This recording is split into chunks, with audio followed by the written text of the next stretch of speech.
কি জানেন English premier লিগের ক্লাব ওয়েস্ট হ্যাম ইউনাইটেড একাডেমির দায়িত্বে আছেন একজন বাংলাদেশি। ক্লাবটার ভবিষ্যৎ ফুটবলার গড়ার কারিগর অর্থাৎ একাডেমির কোচ হিসেবে কাজ করছেন লিটন জামান। লন্ডনে থাকলেও করোনার এই কঠিন পরিস্থিতিতে বাংলাদেশি মানুষের জন্য মন কাঁদছে তার। বলছেন সুযোগ পেলে কাজ করতে চান বাংলাদেশের ফুটবলে। অর্ণব বাপির report. West Ham United football club নামটার সাথে জড়িয়ে আছে দীর্ঘদিনের ঐতিহ্য। শত বছরের পুরনো ক্লাব বলে কথা। ফ্যানদের কাছে ওয়েস্ট হ্যাম মানেই আবেগ আর ভালোবাসার মেলবন্ধন। ইংলিশ প্রিমিয়ার লিগের রাঘব বোয়ালদের হরহামেশাই কুপকাত করে দ্য আয়রনস। প্রতিযোগিতা হয়ে ওঠে জমজমার। এবারের মৌসুমেও বুক চিতিয়ে লড়াই করেছে ওরা। লিগ স্থগিত হবার আগে ম্যানচেস্টার ইউনাইটেডকে 2-0 গোলে হারিয়েছে ওয়েস্ট হ্যাম। আশারি সবাই ভালো আছেন।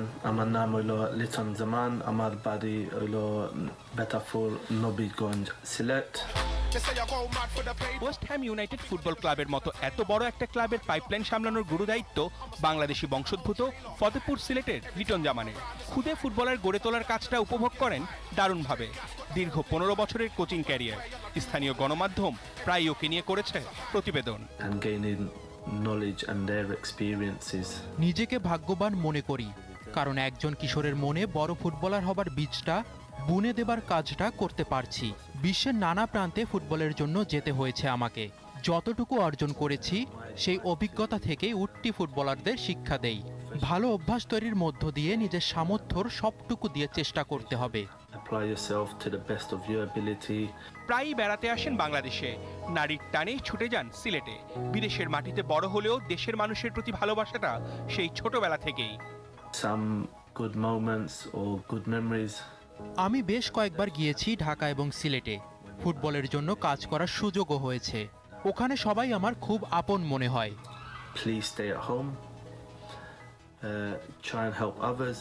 এই মুহূর্তে সবার কাছে আমার অনুরোধ থাকবে, সবাই যেন ঘরে থাকি। সরকার যে নির্দেশনাগুলো দিয়েছে সেগুলো মেনে চলি।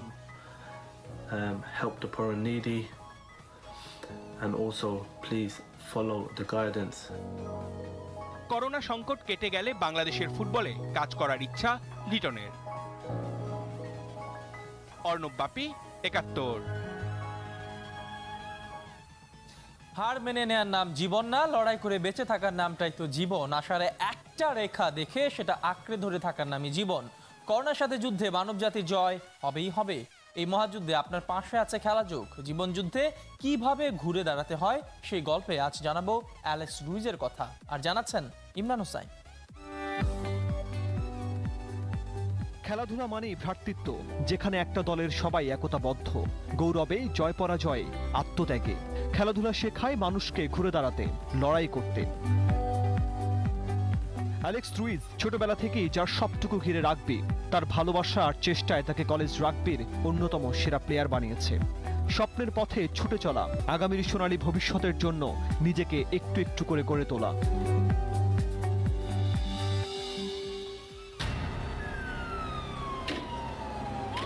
নিয়তি তার আপন কক্ষপথে ঘোরে, আর সেই পথ সবসময় মসৃণ নয়। নিয়তির এমনই এক কঠিন ধাক্কায় স্বপ্নের পথে ছুটতে গিয়ে পায়ে বড় ধরনের ইনজুরির শিকার হন অ্যালেক্স। যদিও তখনও এর গভীরতা টের পাওয়া যায়নি।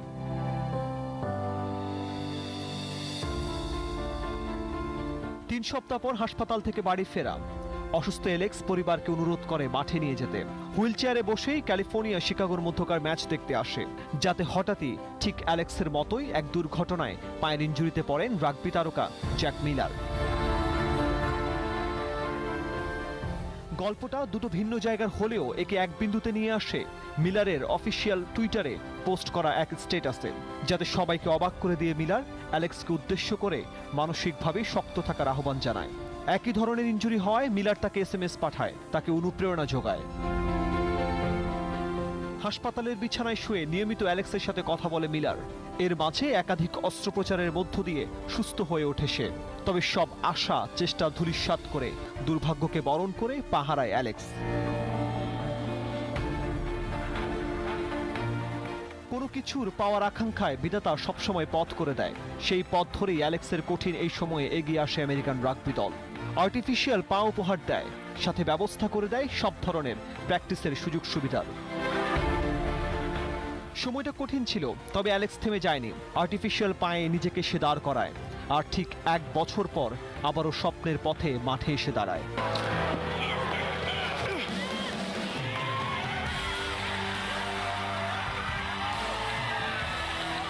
গল্পটি এখানেই শেষ হতে পারত, তবে অ্যালেক্সের ঘুরে দাঁড়ানোর দিনে সবাইকে অবাক করে দিয়ে তার পেছনে এসে দাঁড়ায় Miller.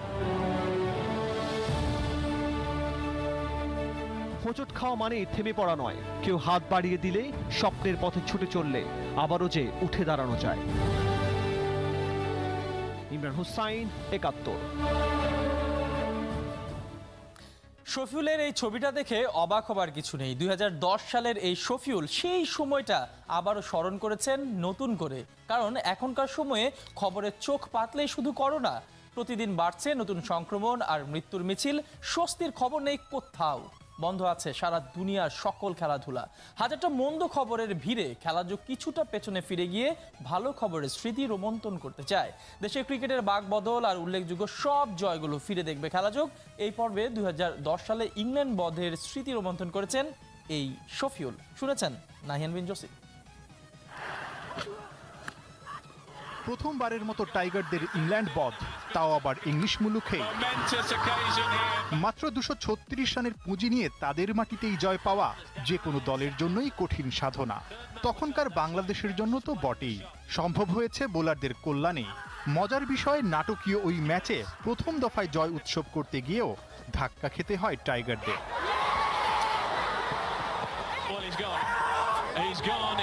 He's gone. Now Bangladesh, they're not quite sure what's happened there. No, they're being told to stay back because they picked the stumps up. They think that the game is all over. They don't realise that. বেলের পায়ে fracture হয়ে গেছিল, plaster করছিল young বেলে।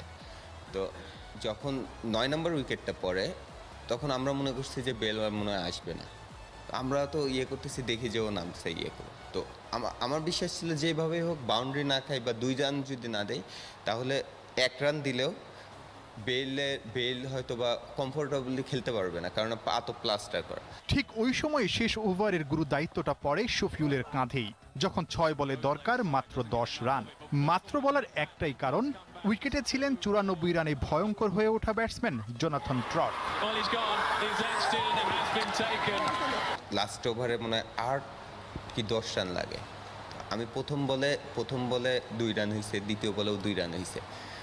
তখন master ভাই ছিল লঙ্গানে। Master ভাই এসে আমাকে একটা কথা বলছে, ওই সময় আমাকে কোনো মাস্টার ভাইও কোনো কিছু বলেনি। মাস্টার ভাই এসে আমাকে একটা কথা বলছে যে তুই কিন্তু আস্তে বল করতে পারিস, আস্তে বল ট্রাই করে দেখতে পারিস, তোর যেটা মনে হয় আর তোর যেটা ভালো লাগে সেটা কর, কিন্তু আমার মনে হয় আস্তে বল করলে ভালো। তখন তো আমি একদম নতুন। তো মাস্টার ভাই যখন এই কথাটা বলছে, আমি মনে করছি, আমি তখন চিন্তা করছি যে সে তো এক্সপিরিয়েন্স, অনেক দিন ধরে ক্রিকেট খেলছে বা তো একটা ট্রাই করি। তখন আমি স্লটটা ট্রাই করছি, ওই বলে উইকেট পাইছি। মাশরাফির টোটকাতেই ম্যাচ জেতানো শেষ ওভার করেছিলেন শফিউল। তবে 2 উইকেট আর ব্যাট হাতে মূল্যবান 22 রান করে ওই ম্যাচের সেরা ছিলেন মাশরাফি। নাহিয়ান বিন জসিম, ৭১। এই মানুষটাকে বলা হয় ক্রিকেট মাঠে আম্পায়ারদের মিস্টার বিন। মাঠে ক্রিকেটের সঙ্গে পাল্লা দিয়ে বিনোদন ছড়াতেন, মজার সব শরীরী ভঙ্গিতে মাতোয়ারা করে রাখতেন পুরো গ্যালারি। ক্রিকেট মাঠের একজন আম্পায়ারও যে ভক্তের মনি কোঠায় ঠাঁই পেতে পারেন, তাই করে দেখিয়েছিলেন এই বিলি বাউডেন। তবে তার ট্রেডমার্ক সেই বাঁকানো আঙুলের বাউন্ডারি প্রদর্শনের বাহারি ঢং কেবল মজার জন্য নয়, তার আছে একটা হৃদয় বিদারক কাহিনী। সেটিই জেনে আসি। There are going to be arguments. There's going to be family disputes. There's going to be crazy dogs falling in love with your leg. But I have faith in you. I believe in you. Because you are now Optus Uber umpires.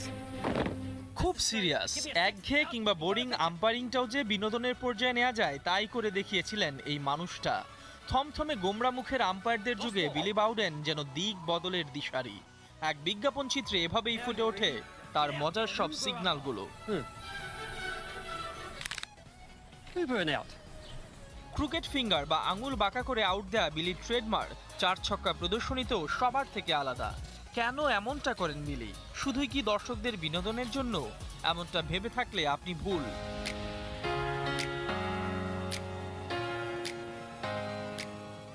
বাবা সংসদ সদস্য, রাজনীতি নয় ক্রিকেটের bat বলেই ছেলের নেশা।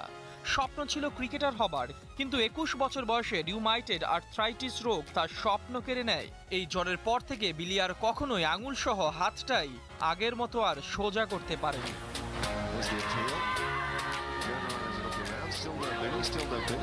TV স্ক্রিনে দর্শকরা যে মজার দৃশ্য দেখে, এটা বিলির ছিনতাই হয়ে যাওয়া স্বপ্নের সেই দুঃখ ভোলার ভাষা, যে ভাষাটা আপন করে নিয়েছে স্বয়ং cricket.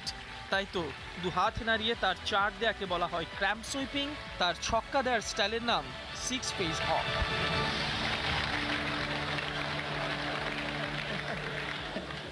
Arthritis did stop me playing, but it didn't stop me umpiring. And যখন আম্পায়ারিং শুরু করি তখন আমার আঙুলগুলো ছিল প্রচন্ড টাইট আর শক্ত, আমি সেগুলো নাড়াতেই পারতাম না। খেলা শুরুর আগে গরম পানিতে আঙুল ভিজিয়ে রাখতে হতো, তাতে কিছুটা স্বস্তি মিলত। 7 বলে ওভার সহ ক্যারিয়ার জুড়ে এমন নানা ভুল সিদ্ধান্তে বিতর্কিত হয়েছেন অনেকবার। আইসিসির এলিট প্যানেল থেকে বাদ পড়েছেন একাধিকবার, সবশেষ বাদ পড়েছেন নিউজিল্যান্ড ক্রিকেট বোর্ডের তালিকা থেকেও। বিলিকে মানুষ মনে রাখবে মাঠে তার মজার সব কর্মকাণ্ডে, আম্পায়ারিংকে ছুটি বলায় তার স্মৃতিতে হয়তো ধুলো জমবে। তবে মুখে এক পশলা হাসি ফুটিয়ে তিনি ফিরে আসবেন বারবার, যখন ইন্টারনেট ঘেটে এই মুহূর্তগুলো দেখা হবে। এহতেশাম সবুজ, ৭১।